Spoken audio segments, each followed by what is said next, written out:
त्या व्यक्तीचं ज्ञान आणि त्याची प्रतिभा ही एवढी मोठी प्रचंड होती की आम्ही नुसतं काय करतो, जातो, पुष्पचक्र वाहतो, हार वाहतो, नमस्कार करतो आणि परत येतो. पण काय बाबासाहेब कळलेत का तुम्हाला, आम्हाला, कोणाला?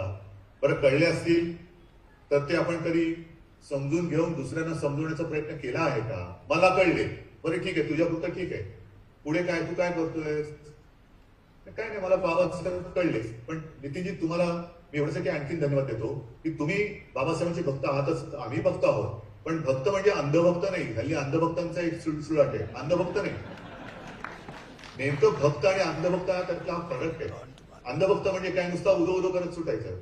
आपण ज्याला दैवत मानतो कारण त्याच्यापासून आपल्याला काहीतरी आपला स्वार्थ आहे त्याला दैवत मानण्यामध्ये. पण त्याच्यापासून आम्ही काय घ्यायचं, काय घ्या किंवा नका घेऊ, मिळते तेवढंच घ्या. हे अंधभक्ताचं आणि भक्तामधले जे एक विश्लेषण आपण म्हणू की अंधभक्त आणि भक्त. अंधभक्त तो काही कडेला दैवत बदलू शकतो कारण त्याचा जिकडे फायदा असतो तिकडे तो झोपतो. पण भक्त हा तोच असतो की मी आयुष्याची वाटचाल मी तर करीन ती माझ्या या दैवतानी, माझ्या गुरुनी, माझ्या महामानवानी सांगितलेल्या वाटेनेच करेन. आणि केवळ मीच करणार नाही तर त्यांनी दाखवलेली जी वाट आहे ती मी समजून घेऊन लोकांना सुद्धा सांगेन. आणि म्हणूनच मी सुरुवातीला म्हटलं की आजचं पुस्तक प्रकाशन हे आगळं वेगळं आहे. आणि अशा या आगळ्या वेगळ्या पुस्तक प्रकाशनात माझ्या मित्राचा म्हणजे माझ्या सहकार्यांचा नितीन राऊत, तुम्ही जे काय तुमची एक वेगळी आता मला असं वाटतं ग्रंथसंपदा केली पाहिजे की ही सगळी बाबासाहेबांची मतं आहेत, विचार आहेत, ते आत्ताच्या युगाला, आत्ताच्या पिढीला चांगल्या सोप्या भाषेमध्ये समजून सांगणं, हे तुम्ही जे काम हाती घेतलेले आहे त्याला माझ्या मनपूर्वक शुभेच्छा आहे. पुन्हा एकदा मी प्रत्यक्ष तिथे उपस्थित राहू शकलो नाही याबद्दल दिलगिरी व्यक्त करतो आणि सर्वांना शुभेच्छा देतो. जय हिंद, जय महाराष्ट्र, जय भीम. धन्यवाद.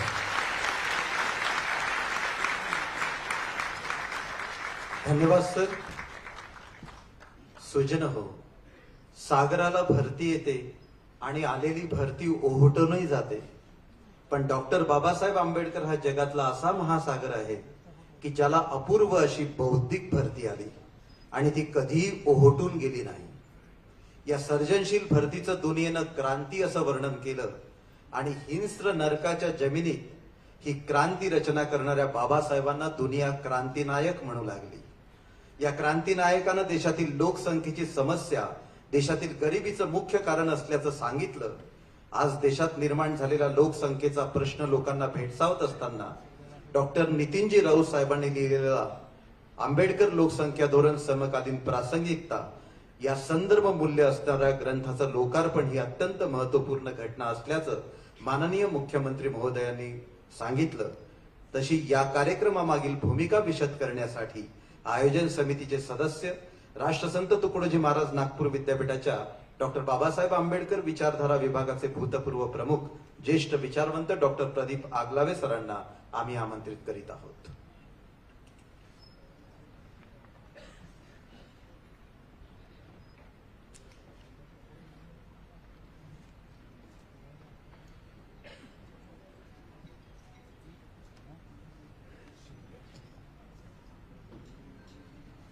महाराष्ट्राचे ऊर्जा मंत्री आणि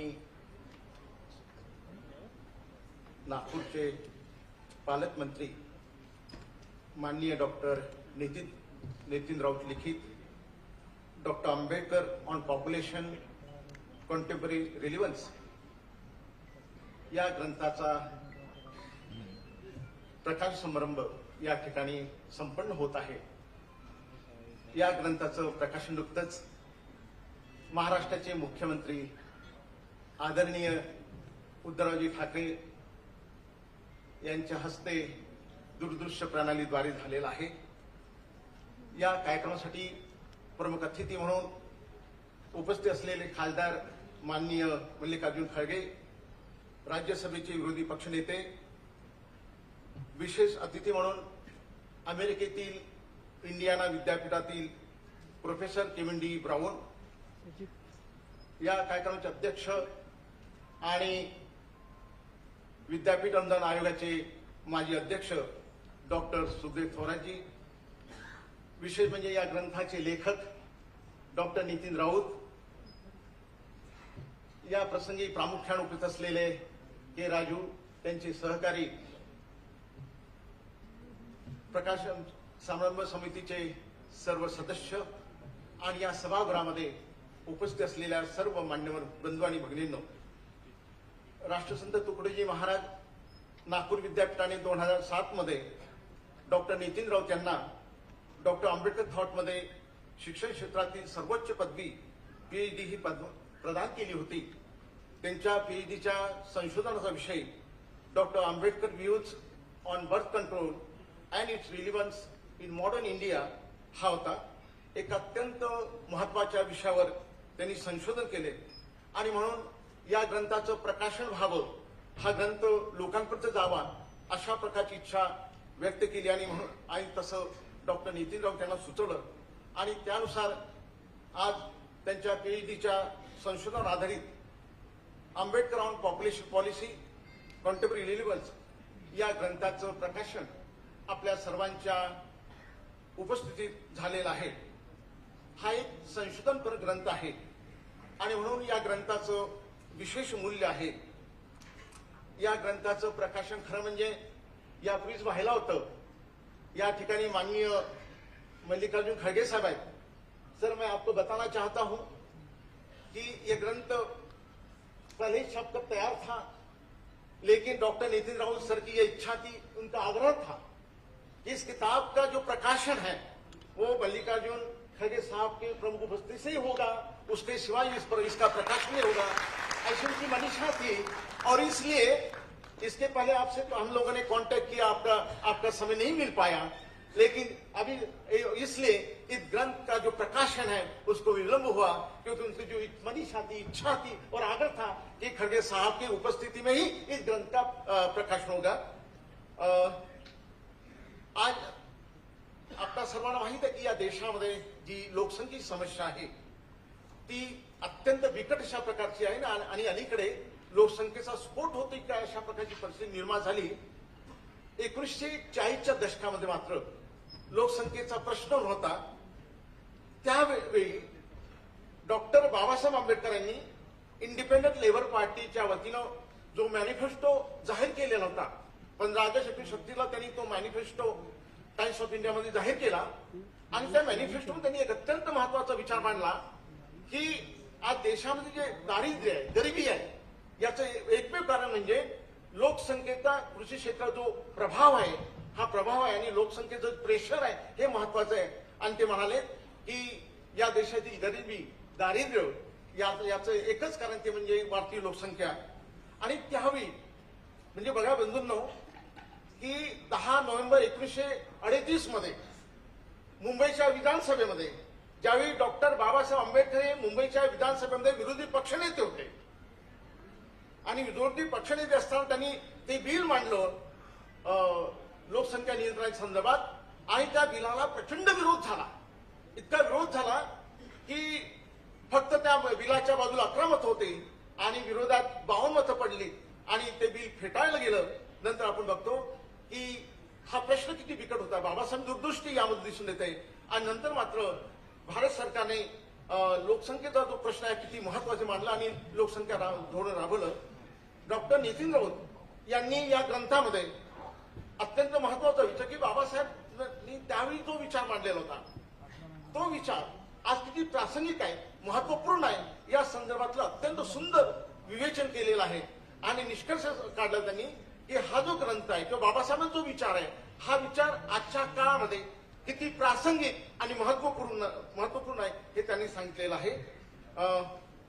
डॉक्टर बाबासाहेब आंबेडकरांच्या लोकसंख्या धोरणावर त्यांनी हा ग्रंथ लिहिला. मला असं वाटतं, माझी अशी त्यांना नम्र विनंती आहे, आयोजन समितीला माझी विनंती आहे की या ग्रंथाचं म्हणजे मराठी आणि हिंदीमध्ये अनुवाद झाला पाहिजे ही गोष्ट असते, कारण की बहुसंख्य लोक हे इंग्रजी वाचत नाही आणि त्यामुळे या ग्रंथाचा मराठी आणि हिंदीमध्ये अनुवाद व्हावा अशा प्रकारची इच्छा मी व्यक्त करतो.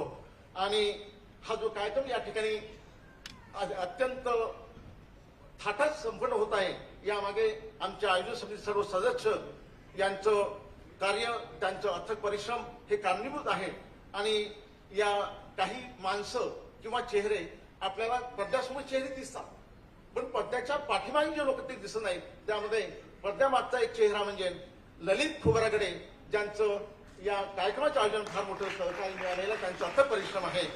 आणि सर्व आयोजन समितीला मी धन्यवाद देतो आणि ते माझं प्रास्ताविक संपवतो. धन्यवाद. धन्यवाद सर. हा ग्रंथ किती मोलाचा आणि महत्वाचा आहे याबद्दलचं सुतोवाच आपण केलं. यानंतर मानसा मी तुझे गीत गावे, असे गीत गावे तुझे हित व्हावे, एकाने हसावे एकाने रडावे, हे विश्व आता इथे न उरावे. असा मानवताधिष्ठित ज्ञान विकासाचं एक सजग भान असणारे प्रखर समाजनिष्ठ आणि समष्टिनिष्ठ राजकीय नेतृत्व, डॉक्टर बाबासाहेबांच्या विचारमूल्यांना आपल्या संशोधकीय नजरेतून तपासणारे एक अभ्यासू व्यक्तिमत्व म्हणजे महाराष्ट्र राज्याचे ऊर्जा मंत्री, ज्यांच्यात प्रचंड ऊर्जा ठासून भरलेली आहे, नागपूर जिल्ह्याचे पालकमंत्री माननीय डॉक्टर नितीनजी राऊत साहेबांना या ग्रंथ निर्मिती मागील आपली भूमिका विशद करण्याची विनंती करतो. माननीय डॉक्टर नितीनजी राऊत साहेब.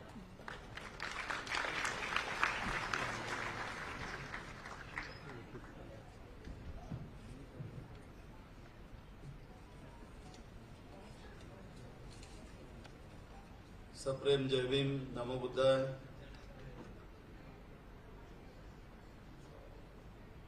भारतीय सामाजिक क्रांतीचे जनक महात्मा ज्योतिबा फुले,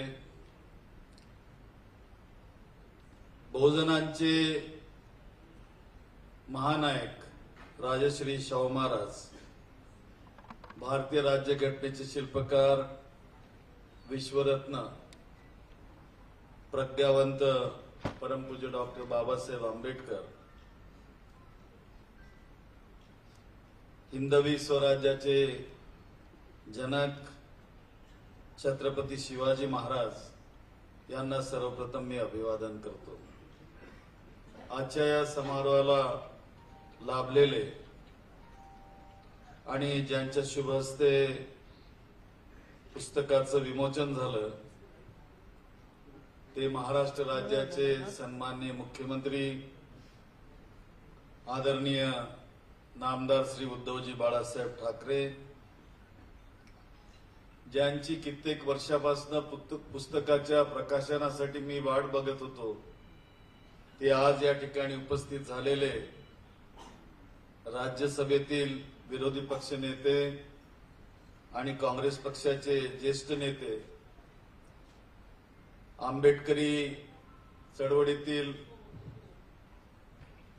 एक विचारवंत आदरणीय आयुष्यमान श्री मल्लिकार्जुन खरगेजी,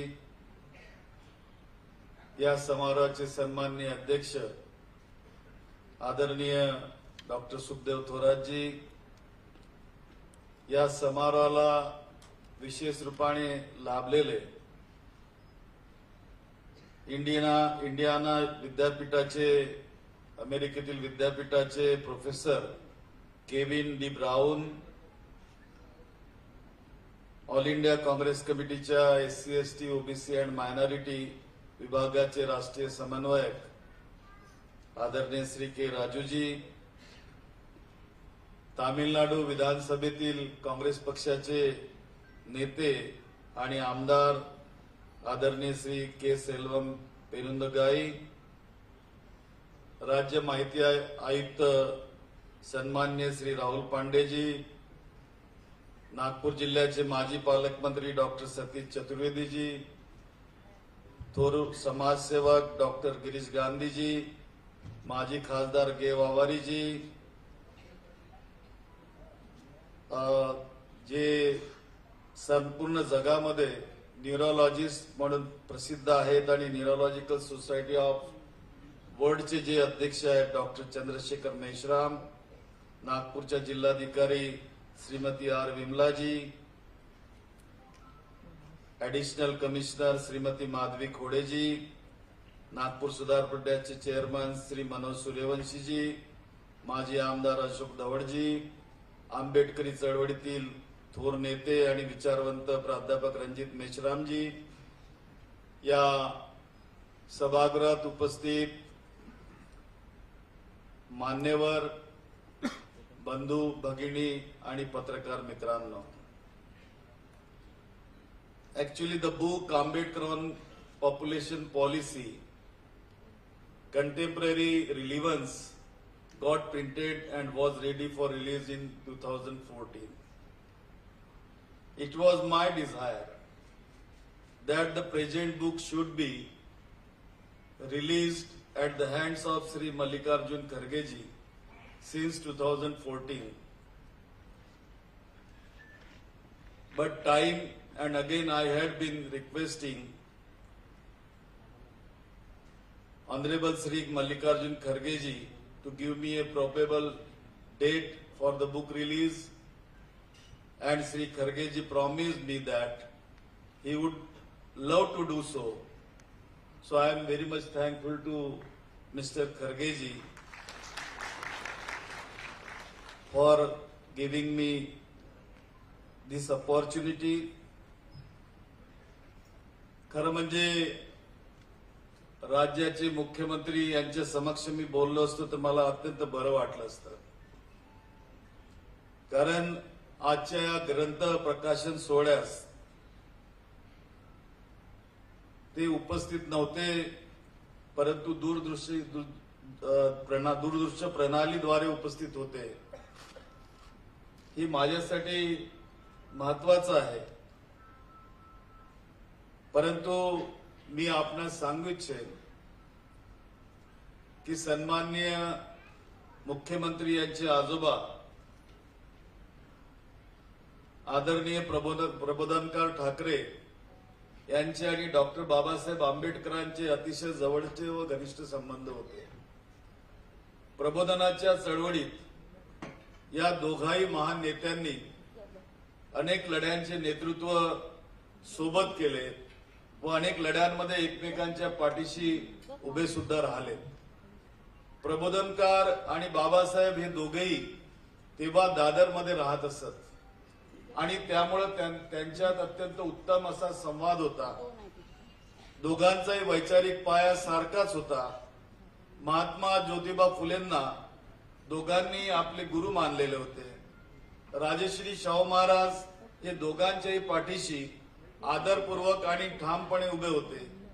दोघेही जाती व्यवस्थेविरुद्ध अत्यंत धडाडीने लढले आणि त्यामुळे एक प्रसंग या ठिकाणी मला नमूद करावा असं वाटतो की दोघांनी मिळून दादरमध्ये सार्वजनिक गणपती उत्सवाची एक खूप महत्वाची लढाई लढली होती. 1926 सालची ही गोष्ट. टिळक ब्रिजच्या जवळ दादर सार्वजनिक वाचनालयाच्या मागच्या बाजूला रिकाम्या मैदानात सार्वजनिक गणपतीचा मंडप होता आणि या दोघांनी ठरवलं की या ठिकाणी गणपतीची पूजा ही आता दलितांच्या हातून करायची आणि बाबासाहेबांच्या नेतृत्वात दादरच्या बहुजन तरुणांनी त्या ठिकाणी तो उत्सव साजरा केला होता. या ठिकाणी आदरणीय माय लॉर्ड आपलं स्वागत आहे. आदरणीय सुप्रीम कोर्टाचे माजी न्यायमूर्ती शिरपूरकर साहेब या ठिकाणी आलेले आहेत. त्यांचं सर्वांनी टाळ्या वाजवून स्वागत करायचं. मी आपणास सांगत होतो की बाबासाहेब आंबेडकर आणि प्रबोधनकार ठाकरे यांचे संबंध कसे होते, त्यांचे गुरु महात्मा फुले कसे झाले आणि कसे राजश्री शाहू महाराजांनी त्यांच्या पाठीशी खंबीरपणाने उभं राहून त्यांना जाती व्यवस्थेविरुद्ध लढण्यासाठी सहकार्य केलं होतं आणि त्यामुळे ते गणपतीची जी पूजा आहे ती करण्यासाठी त्यांनी पहिल्याच दिवशी सर्व कार्यकर्त्यांना त्या मंडपाच्या गराडा घालायला लावला आणि मंडळाचे पदाधिकारी सगळे बहुजन समाजाचे होते ते टाळाटाळ करायला लागले. दुपारी 12 वाजता प्रबोधनकार गरजले की 3 वाजेपर्यंत जर अस्पृश्याच्या हातून गणपतीची पूजा झाली नाही तर गणपतीची मूर्ती फोडून टाकीन. प्रबोधनकाराच्या या चेतावणीला तेथील तरुणांनी प्रतिसाद दिला आणि बाबासाहेबांचे एक कार्यकर्ते मडकेबुवा यांनी स्पर्श केलेलं गुलाबाचं फूल गणपतीवर वाहण्यात आलं. सध्या परळ चौकाला याच मडकेबुवाचं नाव देण्यात आलेलं आहे. हे विशेष करून आहे.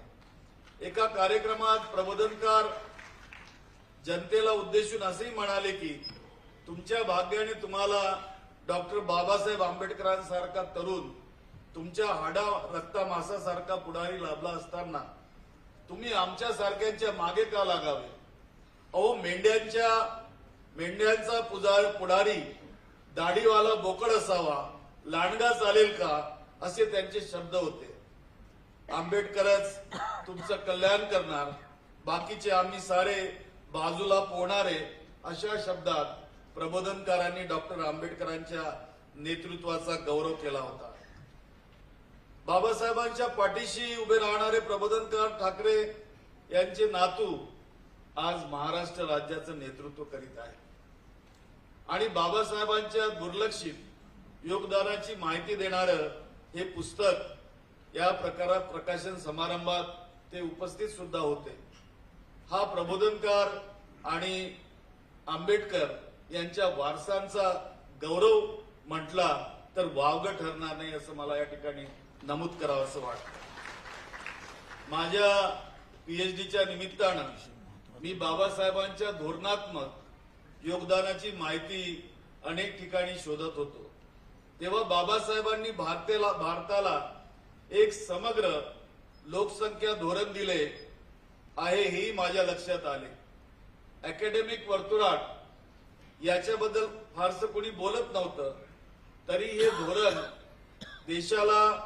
देशाच्या विकासाला एक नवीन दृष्टी देणारं, भविष्यातील धोक्यांबाबत वेळीच सावध करणारं आणि त्या दृष्टीने सामाजिक आणि शासकीय निर्णयांचा आग्रह धरणारं धोरण असं आहे असे मला प्रकर्षाने जाणवले.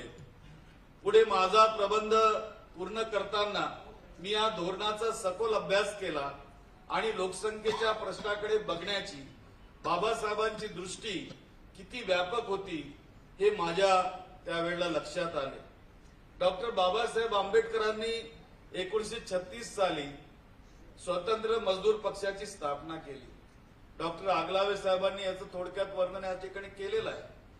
आणि स्वतंत्र मजूर पक्ष हा भारतातील पहिला राजकीय पक्ष होता की त्यांनी आपल्या जाहीरनाम्यात मॅनिफेस्टोमध्ये लोकसंख्येचा ताण, प्रेशर ऑफ पॉप्युलेशन हा विषय जाणीवपूर्वक समाविष्ट केला होता. शेत जमिनीचे या ठिकाणी शेतकरी नेते बसलेले आहेत आपल्या वर्धेचे आणि त्या शेतीबद्दल आणि कृषी विषयक बाबींवर अनेकदा आपण लढा केलेला आहे. आपल्यास मी नतमस्तक होतो. तर शेत जमिनीचे झालेले तुकडे आणि तिच्यावर वाढत्या लोकसंख्येचा पडलेला भार ही खरी शेतकऱ्यांच्या दारिद्र्याची कारणे आहे आणि त्यावर त्यांचं पुस्तकही आहे स्मॉल होल्डिंग्स नावाचं. तर जनतेची उत्पादन शक्ती आणि तिची कार्यक्षमता याची वाढ व्हावी म्हणून तांत्रिक शिक्षणावर आधारित आणि शासनाचे मालकीचे व शासन यंत्रणेखाली चालणारे उद्योग चालू करावे. त्याचप्रमाणे भूमिहीनांना जमिनी त्यांच्या ताब्यात द्याव्या अशी भूमिका त्या काळी बाबासाहेबांनी मांडली होती. भारतातील गरिबीची अर्थशास्त्रीय दृष्टीतनं मीमांसा न झाल्यामुळं व त्यावरील परिणामकारक उपाययोजना अंमलात येत नसल्यामुळं ही दारिद्र्यग्रस्त परिस्थिती अशीच राहील अशी बाबासाहेबांना मोठी चिंता व्यक्त केली होती बाबासाहेबांनी. आणि या ठिकाणी नामदार उद्धवजी ठाकरे राज्याचे मुख्यमंत्री ते बोलताना म्हणाले की बाबासाहेबांची दृष्टी जी व्यापक होती की त्यांना ते फ्युचरमध्ये निर्माण होणारे जे प्रश्न आहेत ते कोणते राहतील आणि त्याचं निरसन कसं करावं लागेल. कारण लोक प्रश्न उपस्थित करतात परंतु उपाययोजना सांगत नाही.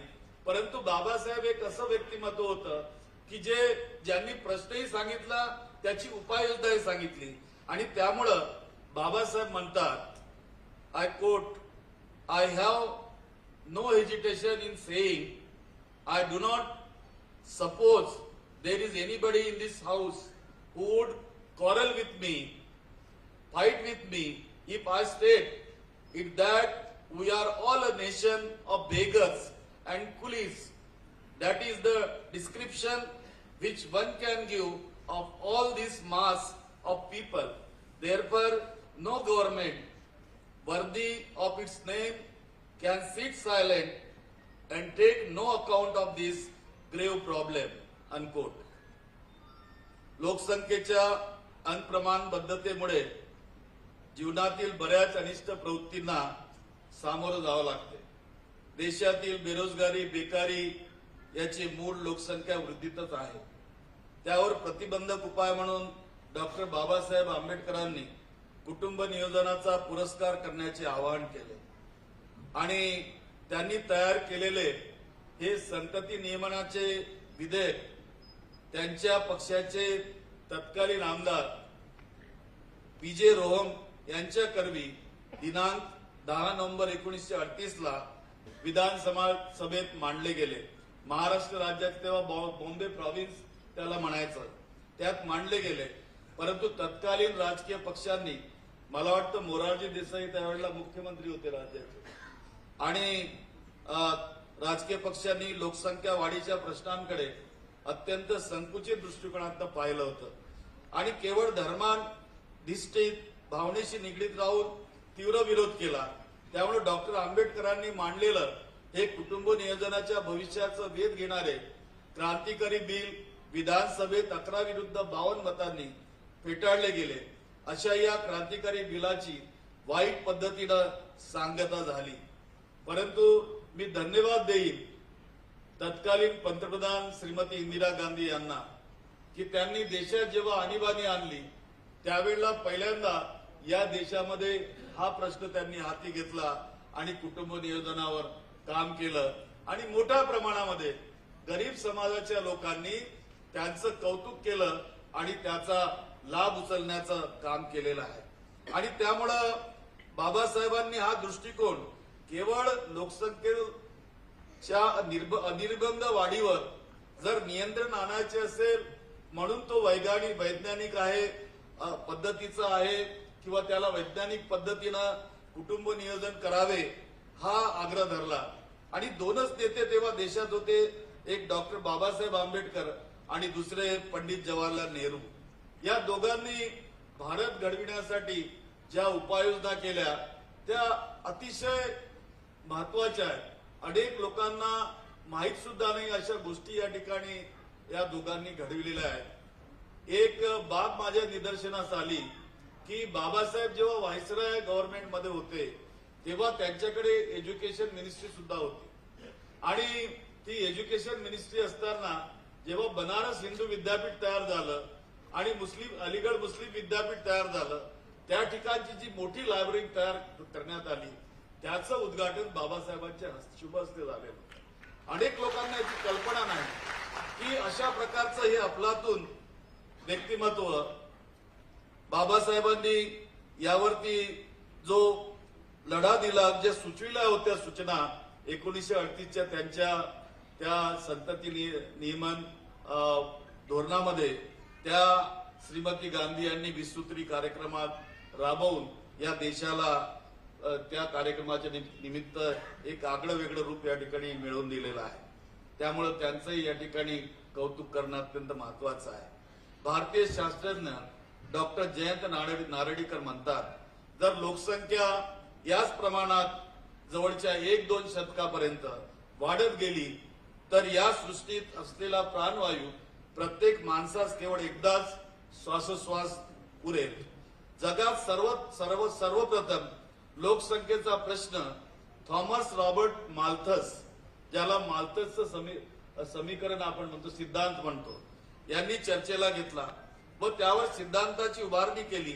ते म्हणतात, I quote, doctor Ambedkar was the first thinker who visualised colossal problem of population explosion in India.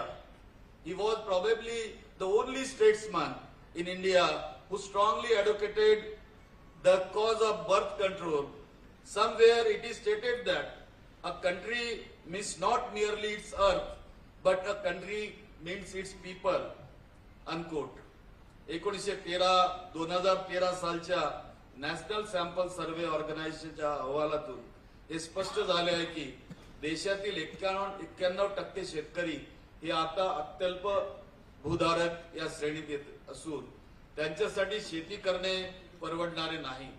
1918 सालचे बाबासाहेबांचे निरीक्षण अशा प्रकारे 1938 सालचे बाबासाहेबांचे निरीक्षण अशा प्रकारे आजही आपल्या सर्वांच्या समोर एका समस्येच्या स्वरूपात उभे ठाकले आहे.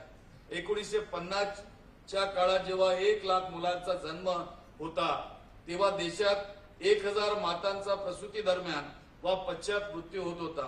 बाबासाहेबांच्या लोकसंख्या नियंत्रण कार्यक्रमाची अंमलबजावणी केल्यानंतर ताज्या आकडेवारीनुसार 2017-19 या काळात ही संख्या फक्त 103 वर पोहोचली आहे.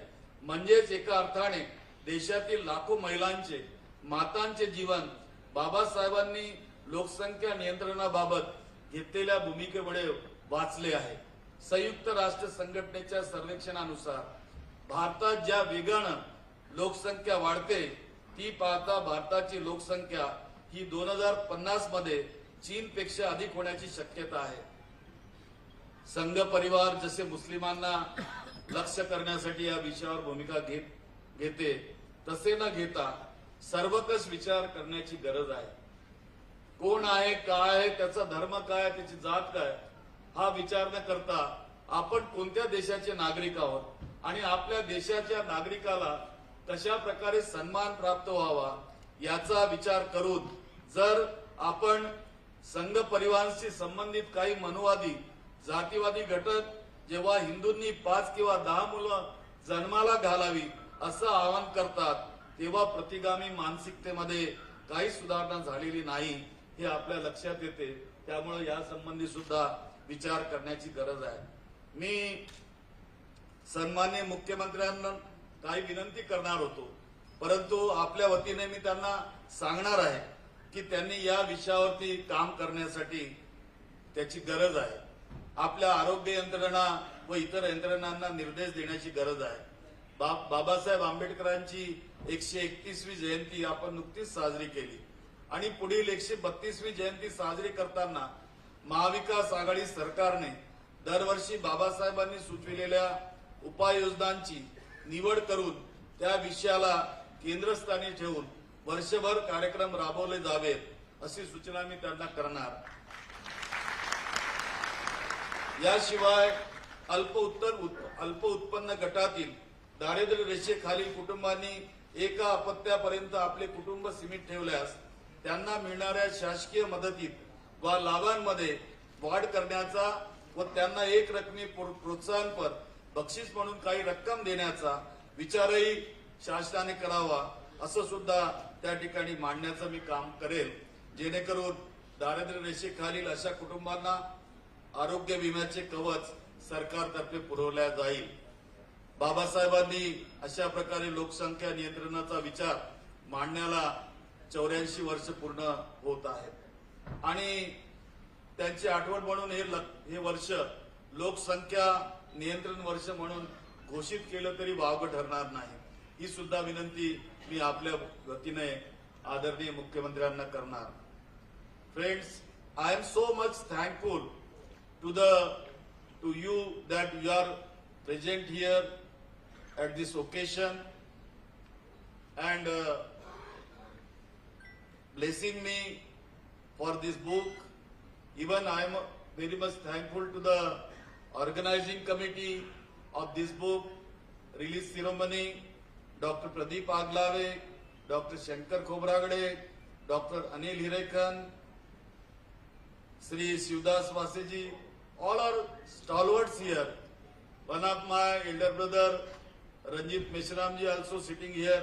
He is also one of the stalwart and he has come here to bless me and I am again thankful to you for to stand behind me in this grand success of this ceremony. Thank you very much. Jai Bhim. Thank you.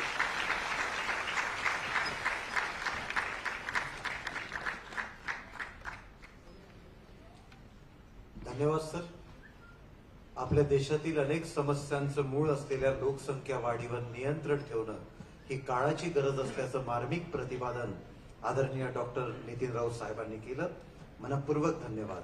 आणि यानंतर माननीय doctor Kevin De brown यांचा अल्प परिचय करून देण्यासाठी आम्ही आयोजन समितीचे सदस्य माननीय डॉक्टर शंकर खोब्रागडे सरांना आमंत्रित करीत आहोत. Good evening, everybody.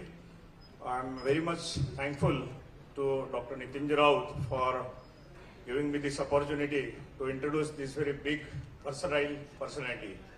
And let me congratulate you, dear Nitin Raut, for this very grand success of your ceremony. So today's guest, Mr. Kevin D. Brown from the Indiana University, Maurer School of Law, Bloomington, India, Indiana University, USA. He is born on 13th October 1956. This date is coinciding with the embracing ceremony of Buddhism, which was given by Dr. Babasaheb Ambedkar on 14th of October 1956, sir. You are born one day before that. Yeah. At present, yes, same day. Oh. At present, he is working as a professor of law in the same university since last 35 years. He is a director of Hudson and Holland Scholars Program. He is a professor of Diaspora Studies in the Department of African Studies. He is a professor, Dhar India Studies Department, faculty of member of Center for the Study of Religion, Ethics and Society in Indiana University. When he has given me this biodata, it was of 39 pages, and it was very difficult for me how to edit it, how to concise it. But still, sir, I will give justice to you. Your work is so great that Dr. Babasaheb Ambedkar was also fond of economics and law. Similarly, you have that attraction of Dr. Ambedkar's personality, and that's why you are here with us. We welcome you, sir, here.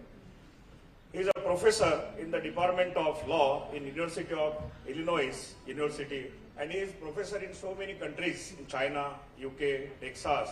He is a visiting professor in Indian Law Institute, which is in New Delhi and Bangalore. Dr. Kevin D. Brown is an emeritus professor of law. He has tremendous interest in the field of education, just like Baba Sahib. Best teacher in very difficult subject. And which is that difficult subject? It is a constitution law, and constitution is written by Dr. Babasaheb Ambedkar. We know that. He is a master in teaching. His field of interest is race, American society and law, criminal law, civil rights, legal rights of the minor. And he is the best author and has written various chapters in the famous world law books. And he is a master in writing on various subjects in the law, and he has a specialty of studying and research in Dr. Babasaheb Ambedkar literature. His field of research is on the Dalits in India and role of Dr. Ambedkar for their emancipation, and he has taken initiative for famous Bangalore initiative.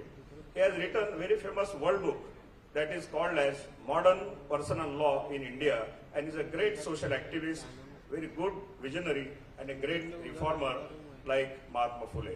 He has written and published more than 500 international law papers in the various law journals in various countries. And his most important work to be appreciated is comparative study between Africans and Dalits in India, which is a very important subject for both the communities. He is a very good orator and has delivered more than 200 lectures on Dr. Ambedkar in different countries of the world during various occasions. What is his aim in life? His aim in life is to spread knowledge about Dr. Babasaheb Ambedkar, his writing in African countries. And he has delivered beautiful oration on the birth centenary year of Dr. Ambedkar in Columbia University, and his original work and various thoughts. He has written a book, Religion as a Tool for Oppression. Worldwide famous book written by him is Race, Caste and Inequality. He is a practical man, and he has conducted various panel workshops and famous lectures in London was organized by him. and he has written various books. So because of lack of time, I will conclude. And Dr. Brown is a great academician, international examiner, moderator for the law students in various international universities. He was awarded with the various national and international awards, Excellence Award from the Indiana University, and is a recipient of the Legacy Award in Holland, Best Law Student Award, Best Outstanding Faculty Member, and we have most famous Building Bridges Award, and he is a member of the Advisory Board, International Commission for the Dalit Rights. And lastly, he is interested in weightlifting and assistant bank examiner. And with this, I would like to conclude and present to you Dr. Kevin D. Brown. Thank you so much. Thank you.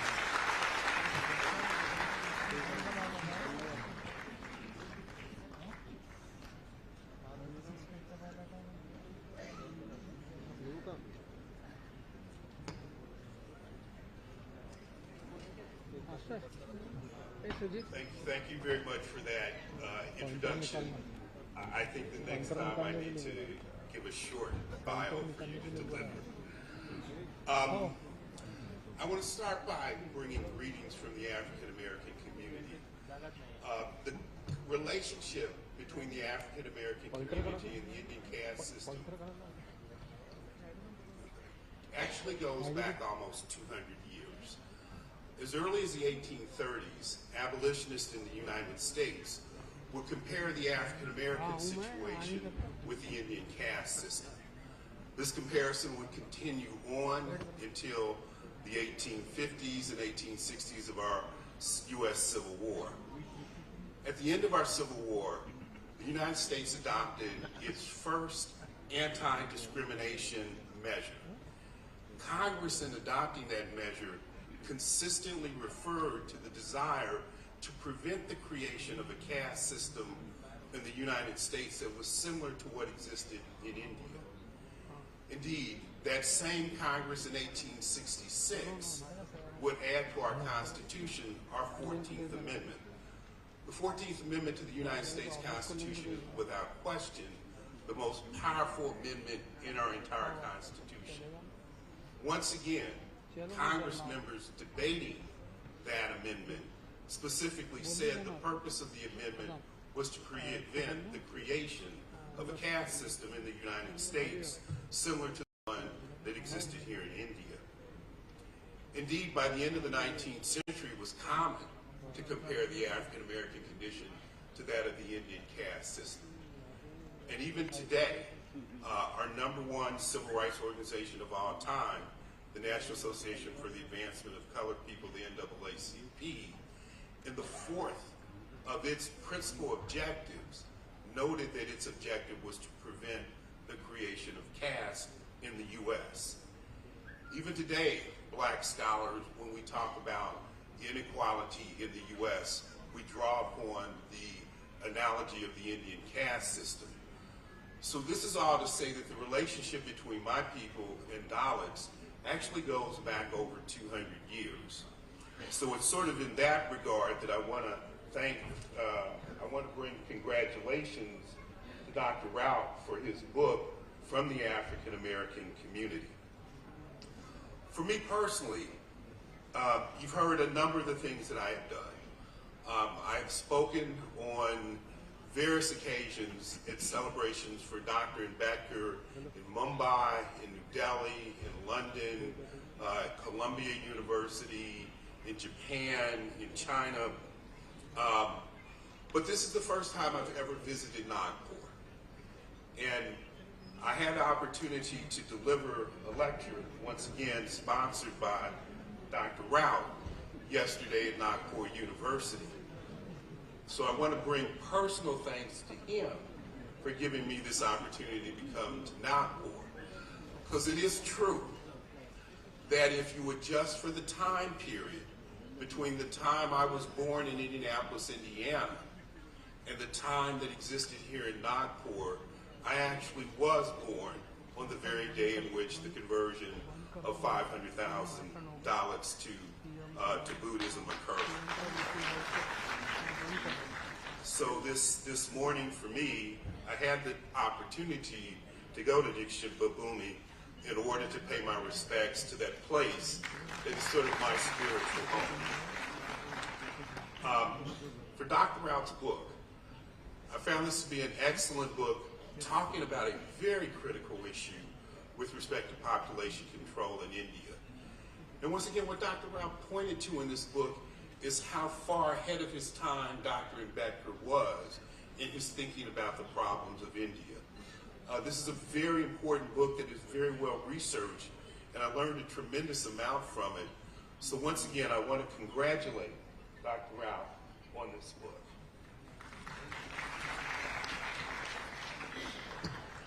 Thank you very much sir. आजच्या या प्रकाशन सोहळ्याचे प्रमुख अतिथी राज्यसभेतील विरोधी पक्षनेते माननीय खासदार श्री मल्लिकार्जुन खरगे साहेबांचा अल्प परिचय आयोजन समितीचे सदस्य माननीय श्री अनिलजी नगरारे करतील अशी मी त्यांना विनंती करतो. सर मी थोडक्यातच करतो आहे. धन्यवाद महोदय. With the kind permission of the honourable chair and the August gathering, I would like to take an opportunity to introduce the chief guest of today's program, Honorable Shri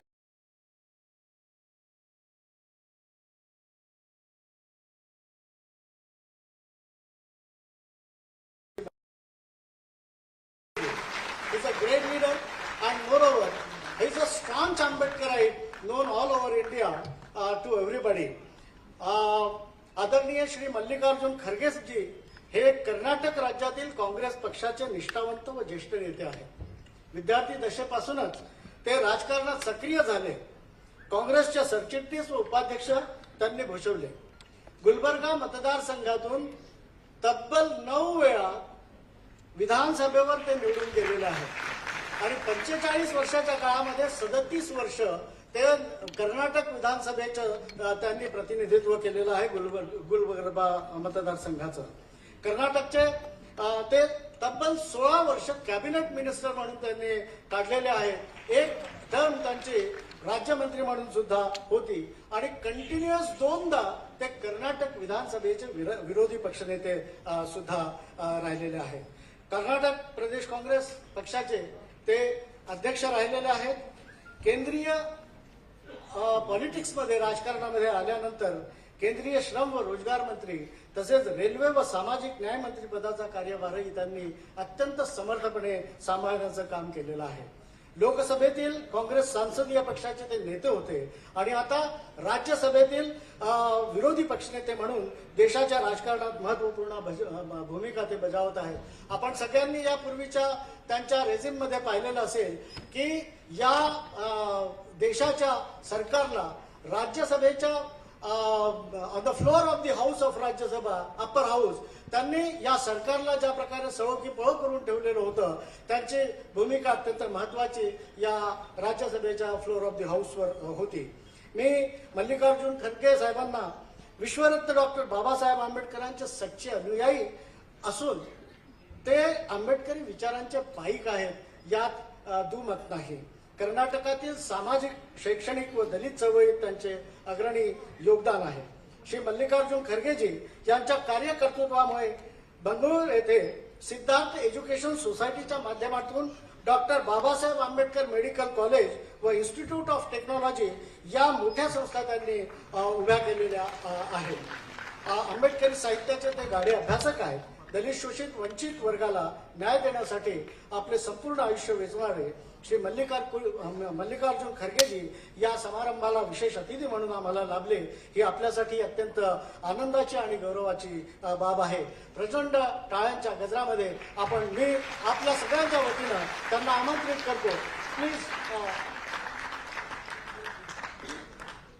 एक या ठिकाणी अनिलजींनी सोडला आहे की खरगे साहेब जेव्हा देशाचे सामाजिक न्याय मंत्री होते तेव्हा बाबासाहेब आंबेडकर यांचं महापरिनिर्वाण 6 डिसेंबरला दिल्लीला जिथं झालं ते 26 अलीपूर रोड हा जो बंगला आहे आणि डॉक्टर बाबासाहेब आंबेडकर फाउंडेशनचं जे आज त्या ठिकाणी भवन तुम्हाला दिसतं त्यासाठीचा संपूर्ण निधी त्याचं आर्किटेक्चर डिझायनिंग आणि सर्व काही हे त्यांनी त्यांचे सामाजिक न्याय मंत्री असताना त्याला निधी देऊन केलेलं आहे. दुसरं महत्वाचं असं की कर्नाटकामध्ये त्यांच्या गुलबर्गा इथं दीक्षाभूमीची प्रतिकृती त्यांनी त्या ठिकाणी उभी केलेली आहे आणि ते धम्मस्थान सुद्धा जवळपास 10 ते 20 एकरामध्ये आहे. ही माहिती आपल्यासाठी सादर आहे. आता मी निमंत्रित करतो आदरणीय खरगे साहेबांना.